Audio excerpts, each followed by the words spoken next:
Hello dears, അപ്പോൾ നമ്മളുടെ first class നമ്മളിവിടെ സ്റ്റാർട്ട് ചെയ്യാണ്. നമ്മളുടെ ഈ ഒരു 5 ദിവസത്തെ ഫ്രീ ക്ലാസ്സിൽ നമ്മൾ ഫസ്റ്റ് സ്റ്റാർട്ട് ചെയ്യുന്നത് ഹാൻഡ് എംബ്രോയ്ഡറിയിൽ നിന്നിട്ടാണ്. അപ്പോൾ ഹാൻഡ് എംബ്രോയ്ഡറി പലർക്കും അറിയുന്നവരുണ്ടാവും, അറിയാത്തവരുണ്ടാവും. അപ്പോൾ നമുക്ക് ഹാൻഡ് എംബ്രോയ്ഡറിക്ക് വേണ്ടിയിട്ട് എന്തൊക്കെ വേണം, മെറ്റീരിയൽസ് എന്തൊക്കെ വേണം എന്നൊന്ന് പരിചയപ്പെടാം. ഇതാണ് ഹൂപ്പ് എന്ന് പറയുന്നത്. അപ്പോൾ ചിലർ എംബ്രോയ്ഡറി റിങ് എന്നൊക്കെ പറയും. ഇതിൻ്റെ പേരാണ് ഹൂപ്പ്. ഹൂപ്പ് 2 ഹൂപ്പുകളായിട്ടാണ് വരുന്നത്. ഒരു സെറ്റ് എന്ന് പറഞ്ഞത് 2 ഹൂപ്പാണ്, ഒന്നിൽ സ്ക്രൂ ഉണ്ടാവും. പിന്നീട് വേണ്ടത് നമുക്ക് വൈറ്റ് മല്ലു ക്ലോത്ത് അല്ലെങ്കിൽ പോപ്ലിൻ ക്ലോത്ത് എന്ന് പറയുന്നതാണ്. പിന്നീട് വേണ്ടത് നമുക്ക് ത്രെഡ്. നമുക്ക് എംബ്രോയ്ഡറി ചെയ്യാൻ വേണ്ടിയിട്ട് എംബ്രോയ്ഡറി ത്രെഡുകൾ അവൈലബിൾ ആണ്. നമുക്ക് പല കമ്പനിയുടെ ത്രെഡുകൾ അവൈലബിൾ ആണ്. ഇത് വരുന്നത് രംഗോളി ത്രെഡാണ്. അതുപോലെ തന്നെ എംബ്രോയ്ഡറി ചെയ്യാൻ വേണ്ടിയിട്ട് നമ്മൾ യൂസ് ചെയ്യുന്ന സൂചി, എംബ്രോയ്ഡറി പിന്നെന്ന് പറഞ്ഞാൽ അത്യാവശ്യം ലെങ്ത്തുള്ള, കുറച്ച് വണ്ണുള്ള, അതുപോലെ തന്നെ ഹോൾസ് ഇതുപോലെ വരുന്ന ഒരു ഹോളുള്ള എംബ്രോയ്ഡറിയുടെ സൂചി നമുക്ക് അവൈലബിൾ ആണ്. ഷോപ്പിലൊക്കെ എംബ്രോയ്ഡറി സൂചി ചോദിച്ചു കഴിഞ്ഞാൽ കിട്ടും. ഇത്രയും കാര്യങ്ങളാണ് നമുക്ക് മെയിനായിട്ട് വേണ്ടത്. പിന്നെ നമുക്ക് ത്രെഡ് കട്ട് ചെയ്യാൻ വേണ്ടിയിട്ടുള്ളൊരു ട്രിമ്മർ ആവശ്യമുണ്ട്.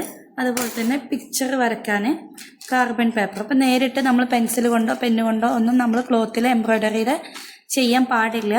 അതിന് വേണ്ടിയിട്ടാണ് നമ്മൾ യെല്ലോ കാർബൺ പേപ്പർ നിർബന്ധമായിട്ടും വാങ്ങിക്കണം എന്ന് പറയാൻ കാരണം. ഹാൻഡ് എംബ്രോയ്ഡറി പഠിച്ചവർക്ക് അറിയാം, നമ്മൾ നിർബന്ധമായിട്ടും യെല്ലോ കാർബൺ പേപ്പർ വെച്ചിട്ടാണ് വരയ്ക്കാറുള്ളത്.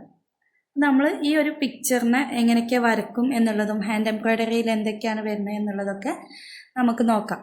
ഹാൻഡ് എംബ്രോയ്ഡറി നമുക്ക് ഫസ്റ്റ്, അപ്പോൾ തീരെ അറിയാത്തവരുണ്ടാവും, അറിയുന്നവരുണ്ടാവും. അപ്പോൾ അറിയാത്തവർക്ക് വേണ്ടിയിട്ട് നമുക്ക് സ്റ്റാർട്ട് ചെയ്യുന്നത് തന്നെ ചെറിയ ഒരു സ്റ്റിച്ചിൽ നിന്നിട്ട് തന്നെ സ്റ്റാർട്ട് ചെയ്യാം. നമ്മളുടെ മല്ലു ക്ലോത്തിനെ നമ്മൾ ഇതുപോലെ നിവർത്തി വെക്കാം.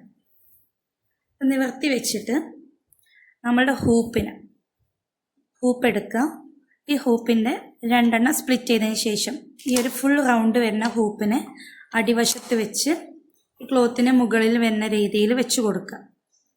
അപ്പോൾ ഈ ഹൂപ്പിൻ്റെ 4 സൈഡ്, അതായത് ഫുൾ റൗണ്ടിൽ നമുക്ക് കുറച്ച് ഗ്യാപ്പ് വേണം. 1 ഇഞ്ചിലെങ്കിലും ഗ്യാപ്പ് ഇട്ടിട്ട് വേണം നമ്മൾ ഇതുപോലെ വെച്ച് കൊടുക്കാൻ വേണ്ടിയിട്ട്.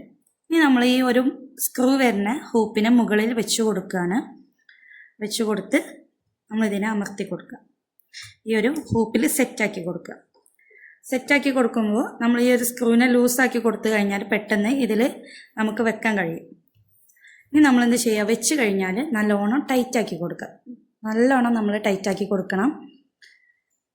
ഈ ഒരു ഹൂപ്പിനെ നമ്മൾ ഇതുപോലെ ടൈറ്റാക്കി കൊടുത്ത് ക്ലോത്തിന് എല്ലാ സൈഡിലും ക്ലോത്തിനെ ഇതുപോലെ ടൈറ്റാക്കി വലിച്ചു കൊടുക്കുക. എന്നാൽ മാത്രമേ നമ്മൾ വർക്ക് ചെയ്ത് കഴിഞ്ഞാൽ ഫിനിഷിങ് കിട്ടുള്ളൂ. നമ്മൾ ഈ ഒരു ഹൂപ്പിൽ നിന്നിട്ട് ഊരിക്കഴിഞ്ഞാലും നമുക്ക് ഫിനിഷിങ് കിട്ടണം, വർക്ക് ഫിനിഷിങ് കിട്ടണം എന്നുണ്ടെങ്കിൽ നമ്മൾ ഇതുപോലെ ടൈറ്റാക്കി പിടിച്ചു കൊടുക്കുക. ഇതുപോലെ ശബ്ദം വരുന്ന രീതിയിൽ വേണം നമ്മൾ ടൈറ്റാക്കി കൊടുക്കാൻ വേണ്ടിയിട്ട്. ഇതുപോലെ ടൈറ്റാക്കി കഴിഞ്ഞാൽ നമ്മൾ നെക്സ്റ്റ് ചെയ്യേണ്ട കാര്യം എന്ന് പറഞ്ഞാൽ, നമ്മൾ ഹാൻഡ് എംബ്രോയ്ഡറി സാധാരണ നോർമൽ കോഴ്സുകളൊക്കെ പഠിക്കുമ്പോൾ സ്റ്റിച്ച് ബോർഡ് എന്ന് പറഞ്ഞ സംഭവം ഉണ്ടാക്കും. നിങ്ങൾക്ക് അതിൻ്റെ ഒന്നും ആവശ്യം വരുന്നില്ല, ആകെ കുറച്ച് കാര്യങ്ങളുള്ളത് കൊണ്ടാണ്. നമുക്ക് ആദ്യം ഒരു കറക്റ്റ് ഒരു ലൈന് വരച്ചു കൊടുക്കാം. ഇതിന് മുകളിൽ നമ്മൾ ഫസ്റ്റത്തെ നമ്മൾ സ്റ്റിച്ചുകളിൽ നമ്മളെപ്പോഴും പഠിക്കുന്നത് റണ്ണിങ് സ്റ്റിച്ചാണ്. അപ്പോൾ റണ്ണിങ് സ്റ്റിച്ചെന്ന് എഴുതി കൊടുക്കുക. നിങ്ങൾക്ക് പഠിക്കാൻ വേണ്ടിയിട്ടാണ് കേട്ടോ റണ്ണിങ് സ്റ്റിച്ചെന്ന് എഴുതാൻ പറയുന്ന. പേരുകളൊന്നും മറന്നു പോകാണ്ടിരിക്കാൻ വേണ്ടിയിട്ട് റണ്ണിങ് സ്റ്റിച്ച് 3 എന്ന് എഴുതാം. അപ്പോൾ ഈ 3 എന്താണെന്ന് വെച്ചാൽ നമ്മളുടെ ത്രെഡ് വരുന്നത്, ഹാൻഡ് എംബ്രോയ്ഡറിയുടെ ത്രെഡ് വരുന്നത് ഈ ഒരു രൂപത്തിലാണ്. ഇതിന് ഇതുപോലെ 2 എൻഡിങ്ങും ഓപ്പണിങ്ങും ഭാഗം ഉണ്ടാവും. അപ്പോൾ ഒന്നിങ്ങനെ വലിച്ചു കഴിഞ്ഞാൽ പെട്ടെന്ന് ഇങ്ങനെ ഊരിപ്പോരും. ആ ഒരു പോർഷനാണ് നമ്മൾ എടുക്കേണ്ടത്. നമുക്ക് വേണ്ട അത്ര ലെങ്ത്ത് ഇതുപോലെ കട്ട് ചെയ്തെടുക്കാം. ഈ ഒരു ത്രെഡ് വരുന്നത് 6 സ്ട്രാൻഡ്സ് ആയിട്ടാണ്, അതായത് 6 ഇഴകളായിട്ടാണ് ഇത് വരുന്നത്. അപ്പോൾ ഈ ഒരു 3 എന്ന് എഴുതിയിട്ടുള്ളത് നമുക്ക് 3 ത്രെഡ് മതി. റണ്ണിങ് സ്റ്റിച്ച് ചെയ്യാൻ വേണ്ടിയിട്ട് നമുക്ക് 3 ത്രെഡുകൾ മതി. അപ്പോൾ നമ്മളിങ്ങനെ സ്പ്ലിറ്റ് ചെയ്തിട്ട് ഇതുപോലെ എടുത്തു കഴിഞ്ഞാൽ 3 3 ആയിട്ട് നമുക്ക് കിട്ടും. ഇനി നമ്മൾ ചെയ്യേണ്ടത് ഇതുപോലെ സൂചി എടുത്ത് ഈ ഒരു സൂചിയിൽ കോർത്ത് കൊടുക്കുക. നമുക്ക് ഈ ഒരു തലഭാഗം സ്മോളും ഇത് കുറച്ച് ലാർജും ആക്കിയിട്ട് ലോങ്ങും ഷോർട്ടും ആയിട്ടാണ് നമ്മൾ വെക്കുന്നത്. എന്നിട്ട് ഈ ഒരു കൂടുതലുള്ള ഭാഗം നമ്മൾ അടിവശമൊക്കെ ഇട്ട് കൊടുക്കുക, ടൈ ചെയ്ത് കൊടുക്കുകയാണ് ചെയ്യണത്. ടൈ ചെയ്ത് കൊടുക്കുക. ഓക്കെ, ഇനി നമ്മൾ ചെയ്യുന്നത് അടിവശത്ത് നിന്നും നമ്മൾ ഇതുപോലെ ഈ ഒരു ലൈനിൽ കുത്തിയെടുക്കണം. നമ്മൾ ഇതുപോലെ കുത്തി മുകൾക്ക് എടുത്തു കഴിഞ്ഞാൽ ചെറിയൊരു ഡിസ്റ്റൻസ് വിട്ട് നമ്മൾ താഴേക്ക് തന്നെ ഇറക്കി കൊടുക്കുക. ഈ ഒരു റണ്ണിങ് സ്റ്റിച്ച് നമുക്ക് പലർക്കും അറിയുന്നതാണ്. പക്ഷേ നമ്മൾ ചെയ്യേണ്ട കാര്യം എന്ന് പറഞ്ഞത് നമ്മളിവിടെ ഒരു സ്റ്റിച്ച് കൊടുത്തിട്ടുണ്ട്. ഈ ഒരു സെയിം ഡിസ്റ്റൻസ്, ഈ ഒരു സ്റ്റിച്ചിൻ്റെ സെയിം ഡിസ്റ്റൻസ് വിട്ട് കഴിഞ്ഞിട്ട് നമ്മൾ നെക്സ്റ്റ് സ്റ്റിച്ച് ഇതുപോലെ സ്റ്റാർട്ട് ചെയ്യാം. ഇതുപോലെ നമുക്ക് സെയിം ഡിസ്റ്റൻസ് കീപ്പ് ചെയ്തിട്ട് വേണം. ഇതിൻ്റെ ഇടയിലുള്ള ഗ്യാപ്പും അതുപോലെ സ്റ്റിച്ചുകൾ തമ്മിലുള്ളത് ഒരു അകലവും സെയിം ആയിട്ട് വേണം വരാൻ വേണ്ടിയിട്ട്. നമുക്കിതൊന്ന് ഫിനിഷ് ചെയ്തെടുക്കാം. ഞാൻ എന്ത് ചെയ്തിട്ടുണ്ട്, ഈ ഒരു ലൈന് ഫുള്ളായിട്ട് ഫില്ല് ചെയ്തെടുത്തിട്ടുണ്ട്. ഈ ഫില്ല് ചെയ്തതിന് ഇനി അടിവശത്ത് ഞാൻ കെട്ട് കൊടുക്കുകയാണ്. ഇതിനെ നമുക്ക് ടൈറ്റാക്കി സെക്യൂർ ചെയ്ത് നിൽക്കണം. അപ്പോൾ ഇതിന് മുമ്പുള്ള സ്റ്റിച്ചിൻ്റെ ഉള്ളിലൂടെ നമ്മൾ സൂചിയെ കടത്തിയെടുക്കുകയാണ്. എന്നിട്ട് ഒന്നുകൂടെ ഇതിൻ്റെ ഉള്ളിലൂടെ വലിച്ചു കൊടുക്കുക, ടൈറ്റാക്കി കൊടുക്കുക. വേണം എന്നുണ്ടെങ്കിൽ രണ്ടെണ്ണത്തിൻ്റെ ഉള്ളിലൂടെ ഇങ്ങനെ ടൈറ്റാക്കിയിട്ട് നമുക്ക് കൊടുക്കാം. ഇനി നെക്സ്റ്റ് നമ്മൾ ചെയ്യേണ്ടത് എന്താണെന്ന് വെച്ചാൽ ഇതിൻ്റെ ഈ ഒരു റണ്ണിങ് വെച്ചിട്ട്, ഈ ഒരു സ്റ്റിച്ച് വെച്ചിട്ട് നമ്മളൊരു പിക്ചർ ചെയ്യണം. ഞാൻ ജസ്റ്റ് ഒരു ഡെമോ കാണിച്ചു തരാം. ഞാൻ ഈ ഒരു പേപ്പറിൽ ഒരു ഫ്ലവർ വരയ്ക്കണം.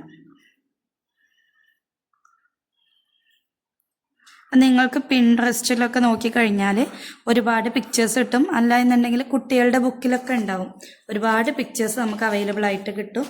അങ്ങനെയുള്ള പിക്ചേഴ്സൊക്കെ എടുത്തിട്ട് ചെയ്യുക. ഇതുപോലെ കുഞ്ഞു കുഞ്ഞു പിക്ചറല്ല, നല്ല പിക്ചേഴ്സൊക്കെ വെച്ചിട്ട് ചെയ്യുക കേട്ടോ. നമ്മൾ ചെയ്യേണ്ടത് ഇതുപോലെ കാർബൺ പേപ്പറിൻ്റെ ഈ യെല്ലോ പോർഷന് നമ്മളുടെ ക്ലോത്തിൽ ഇങ്ങനെ അറ്റാച്ച് ചെയ്ത് കൊടുക്കുക. എന്നിട്ട് നമുക്ക് നമ്മളുടെ കയ്യിൽ എന്ത് പിക്ചറാണോ ഉള്ളത് അത് ഇതുപോലെ മുകളിൽ വെച്ച് കൊടുക്കുക. എന്നിട്ട് ഇതിൻ്റെ മുകളിലൂടെ പലർക്കും അറിയുന്നുണ്ടാവും സ്കെച്ചൊക്കെ എടുക്കാൻ. ആ സെയിം മെത്തേഡാണ് നമ്മൾ ചെയ്യുന്നത്. ഓക്കെ, ഇതുപോലെ വരച്ചെടുക്കുക. ഇതിന് മുകൾ കൂടെ വരയ്ക്കുമ്പോൾ ഇതിൻ്റെ ഒരു യെല്ലോ പോർഷന്, യെല്ലോ കാർബൺ പേപ്പർ വെച്ചിട്ട് വരയ്ക്കുമ്പോൾ യെല്ലോ കളറിൽ ഇതുപോലെ കിട്ടും. ഇനി നമ്മൾ ചെയ്യേണ്ടത് ഈ ഒരു റണ്ണിങ് വെച്ചിട്ട് ഈ ഒരു ഫ്ലവറിനെ ഫില്ല് ചെയ്തെടുക്കുക എന്നുള്ളതാണ്. എങ്ങനെ ഫില്ല് ചെയ്തെടുക്കുക എന്നുള്ളതും കൂടെ കാണിച്ചു തരാം കേട്ടോ. നമ്മൾ ഇതുപോലെ റണ്ണിങ് വെച്ചിട്ട് തന്നെ ചെയ്ത് കൊടുക്കുക. അപ്പോൾ ഇതൊക്കെ ഔട്ട്ലൈൻസ് ആണ്. നമ്മൾ റണ്ണിങ് സ്റ്റിച്ച് എന്നൊക്കെ പറയുന്നത് ഔട്ട്ലൈൻ ചെയ്ത് കൊടുത്ത് എടുക്കുന്ന വർക്കാണ്. അപ്പോൾ കൈവഴക്കം കിട്ടാൻ വേണ്ടിയിട്ടാണ് നമ്മൾ ഫസ്റ്റ് തന്നെ റണ്ണിങ് സ്റ്റിച്ചിൽ നിന്ന് സ്റ്റാർട്ട് ചെയ്യുന്നത്. നിങ്ങൾക്കൊരു ഐഡിയ കിട്ടും വേണമല്ലോ. നമ്മൾ ആദ്യം തന്നെ ഹെവി ആയിട്ടുള്ള എന്തെങ്കിലും പഠിച്ചു കഴിഞ്ഞാൽ നിങ്ങൾക്ക് ഒന്നും ക്ലിയർ ആവില്ല.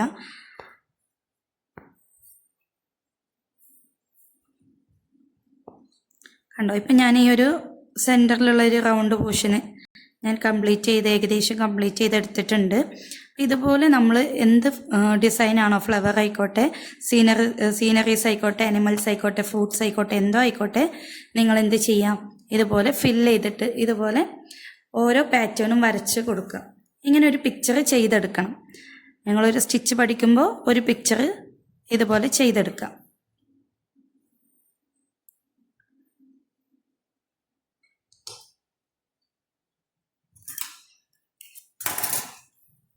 ഓക്കെ, റണ്ണിങ് സ്റ്റിച്ച് വെച്ചിട്ട് ചെയ്ത വർക്കാണ് കേട്ടോ ഇത്.